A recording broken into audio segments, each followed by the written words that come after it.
Nick Petraccione joining us here on Halftime from Pig Trail Nation. Nick, are you on the road? Because you told me you were driving to Texas A&M for the story you're doing about Arkansas versus Gary Blair in his last season as the Aggies head coach. But driving's a little bit touchy right now. Are you on the road? Are you still on your way to College Station? Late last night, Phil, we canceled the plans. I would have drove it. I'm used to this weather. I've driven in a million snowstorms, but for safety reasons, we decided late last night it would be better not to take the storm head on. So, unfortunately, we're staying back in Fayetteville for the game tonight. Well, that's a bummer. That just means you can't see the Yell leaders, and you don't have to stay in a hotel that's got nightmare fuel above the bed that shows you the 12th man and all of that. So, I don't know. I like being on the road with the team. I didn't like calling the games remotely last year, but if there was one game I had to call remotely, this one might be. Wouldn't be too bad. Yeah. So, but I want to be here to see this, to see everything involving the coaching staff for Arkansas and Gary Blair. And that's really where the connection is.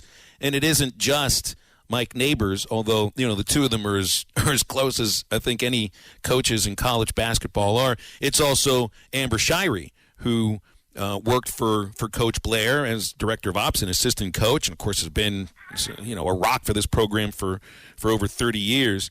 And I think there'll be some emotions. Mike Neighbors brought his family. He's got his kids with him here, and that's rare. And he brought him here specifically for this game to be with Coach Blair. And isn't it funny that Neighbors started his career under Gary Blair as the director of ops for Arkansas in 1999, right? So there's so much history. And Gary said, we talked to him earlier this week, said that when he gets back to Fayetteville, he's going to play a lot of golf with Mike Neighbors, and his goal every year is to shoot his age on the course. And he checked it off his box this year. But, yeah, his daughter, Paige, is flying up. I'm sure she's there now. She's in the Fayetteville area. She's going to be at that game as well. There's going to be a lot of people that are going to be supporting Gary Blair from the Arkansas side as well. His daughter said this is the one game she's going to root for the Aggies. But, you can't really blame her there. But I know there's going to be a lot of support. It's going to be a pretty cool pregame ceremony with some things they're going to do with Gary behind closed doors. And then, obviously, it's game time. Like you said, Mike Neighbors in a suit is going to be kind of weird to see, but it's kind of a good homage to his mentor.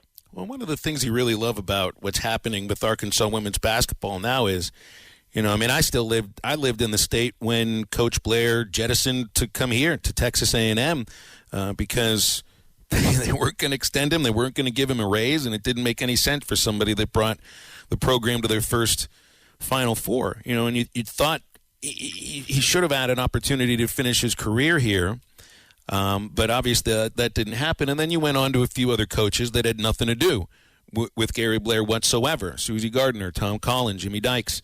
They didn't have the connection. But now, even though, this is Mike Neighbors' program. It's not like, Gary Blair's telling what to do, but there's still a little bit of that feeling that Coach Blair's fingerprints are still on the program. And, I know a lot of fans that still look back and say he never should have been allowed to leave to begin with. It's tough when you leave and then you see him win a national championship with, the Aggies in 2011. That could have been us. That could have been our program and the amount of wins he's been able to rack up over there. But I was watching, because I'm doing a look-back piece at his career that we're going to air next week on Pig Trail Nation, a look back at Gary Blair's time in Arkansas. And I was watching this interview he was doing with Pig Trail in 2019, and he said Mike Neighbors was the only hire Arkansas should have ever made and could have ever made after me. And I think it was, he said he's got amazing connections, and he knows how to speak to athletes, not just as a coach, but as a person. And you see how that helps in recruiting. Look at that roster. It's full of five-star talent. You had Destiny Slocum and Chelsea Dungy last year, 2 NBA products. You have Sasha Goforth, who's coming into her own this year. Mike Neighbors, you can see that Gary Blair is, from what everyone I've talked to, is as good of a person as he is a coach. And I think that's what you see from Mike Neighbors, is caring about people and players more than just the game of basketball. And I think that's something that Blair instilled in him that's really helping take this program forward. Obviously, Nick, I think Mike Neighbors is rolling this year. They've had 7 losses before. Those are against top 10. And I think 6 out of 7 are against guaranteed NCAA tournament teams. But outside of the women's basketball and men's basketball, we got football news today. And what's your take on the timeline of spring? That there's not going to be an official spring game, just an open practice. Is that kind of how you perceive the email and the press release, or are they going to switch it up? I just want to be able to go watch and shoot it and bring whatever it is to people, and just be able to let them see what happens. I mean, sometimes these are open and closed to the media, and we can film some portions and film, or the first 10, 15 minutes, and then we're out of there. Maybe it's kind of like what baseball did in their scrimmage over the weekend, where it's kind of like not a scrimmage, but you put people in simulations. Mm-hmm.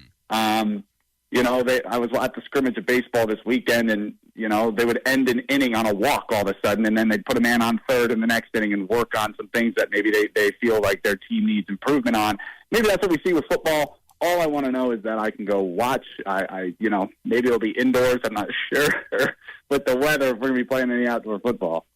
Yeah, when it comes to spring games, I feel like there's nobody that feels like I could take it or I could leave it. It's either you love the spring game, you love the build up, the kind of first thing that kind of starts off the college football season before we get into the talking season, before we get into SEC media days. It all starts with the spring game, and people do come back to campus for it, and it's free, and it's so great that for some people that can't afford to, with the ticket prices the way they are now, at least they can still take their kids to some type of event.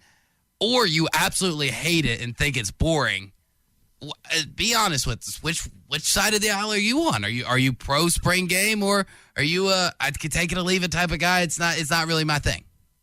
I'm pro spring game if you get out of it healthy, because I think that's the hardest thing about spring games is you will see programs and people tweeting out that one of their best players just tore an ACL in their spring game. And then that ruins and changes the identity of your season. It ruins what that kid could have had that year. So I think that's the only downside to spring games. If you're cautious and you treat them as a somewhat practice, you're not going to go so hard to risk your players' health, then I'm for them. But if you're going to throw everyone out there and go full bore, it's a risk.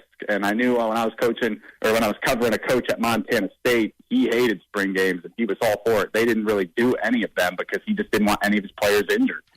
So I know Sam Pittman loves to give back to the state, and one way he does that is to allow access to the fans to go watch. I know there was a lot of them last year at those games, and so I think it's a good thing for the fan base to, generate hype in this program, especially with what Arkansas has done the last year. I'll be honest with you guys. I don't know if I see any difference between holding an open practice and a spring game to begin with. I think that the spring game is a glorified practice anyway. So I'm sure, it's just a different name. It's not a red-white game. It's just another practice with people coming in. Nick, I want to ask you, you're from Albany, New York. We got into this a couple weeks ago when you joined us first. You know what it's like to deal with the weather that you're dealing with today. This is kind of like routine for upstate New York.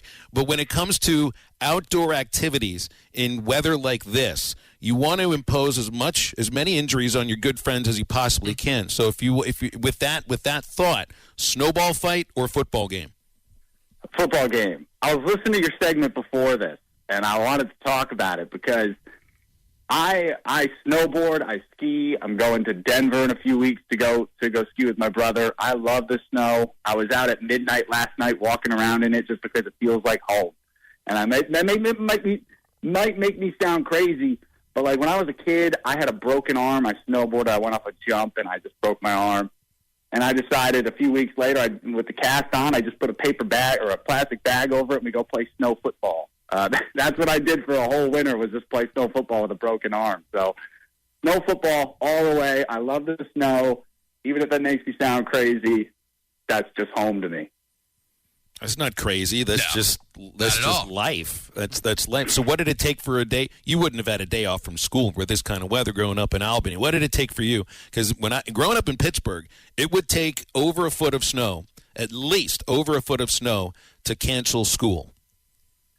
Yeah, I'm sure you were as shocked as I was, Phil, when, 2 days ago, before the storm was going to hit, I think a lot of schools had off on Wednesday. and they didn't even have any snow at that point. I was so confused because I used to walk to school every day. It's the fear of snow. Yeah, people are going to the grocery store and stocking up because it's going to be like the Ice Age. I don't know, but I used to walk to school every day. I would walk to school in 2 feet of snow, probably just like you did, and I would show up in the front doors with my jeans as 2 pairs of colors because the bottoms would be soaked and the tops would be dry. So I'd have 2 pair of colored jeans when I'd go to school. So we didn't get any snow days. No snow days. Well, as somebody who grew up in this type of weather and then obviously covered it over in Montana, I got to know your opinion on 2 things.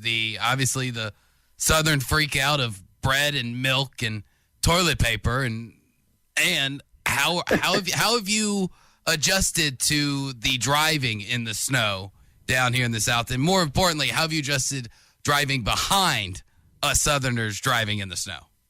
Yeah, that's the adjustment. Yeah. I don't think there's any adjustment with me. I used to snow drift in the city. I'd turn my ABS off when I lived in Syracuse, and I would snow drift my Chevy Cruze, and that's probably why it broke so fast, because that was just such a fun thing to do. It's when no offense to anyone who owns like a jacked up Jeep or truck, but if I see you fishtailing, I might judge you a little bit because you're supposed to have those vehicles to handle this snow. So I think it's adjusting to the other drivers. But I hope everyone on that joke does stay safe. I know it's really tough to drive in this weather. So all jokes aside, I hope people aren't on the road wrecking, especially if you're listening right now. Well, and I'm glad you're staying safe and didn't try to make the trek down, because it is a lengthy drive to try to be driving from Fayetteville to College Station in crappy weather. Nick, you're good to join us. Always appreciate it. It's fun talking with you, and we'll plan it again sometime soon. Always, guys. Thank you so much for having me. Appreciate it, Nick. You got it. Nick Petraccione from our friends at Pig Trail Nation here on Halftime. All right, close things up after just a moment here.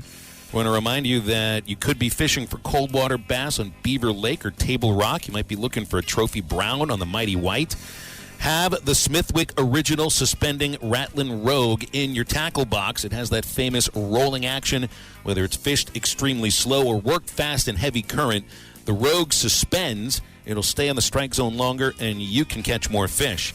And the Smithwick Original Suspending Rattling Rogue is available at Walmart, Bass Pro Shops, Academy, LearnNet.com, and tackle stores all over the place. There might be less football being played, but BetOnline has way more stuff to bet on this playoff season. From scored, totals, player performance props, to where the next fired coach is going to land, BetOnline is the #1 spot for all things NFL betting in 2022. And with the new year comes a new updated desktop and mobile website. Sign up today and receive your 50% welcome bonus on your first deposit. Just use our promo code BELIEVE to get started. That's BLEAV. And it's not just football. BetOnline's basketball, hockey, boxing, and UFC odds coverage is the best in the business. From sports right down to your favorite Vegas casino games, BetOnline is your #1 online wagering destination. BetOnline, the fastest and easiest way to wager on all your favorite sports and play your favorite games. BetOnline, where the game starts.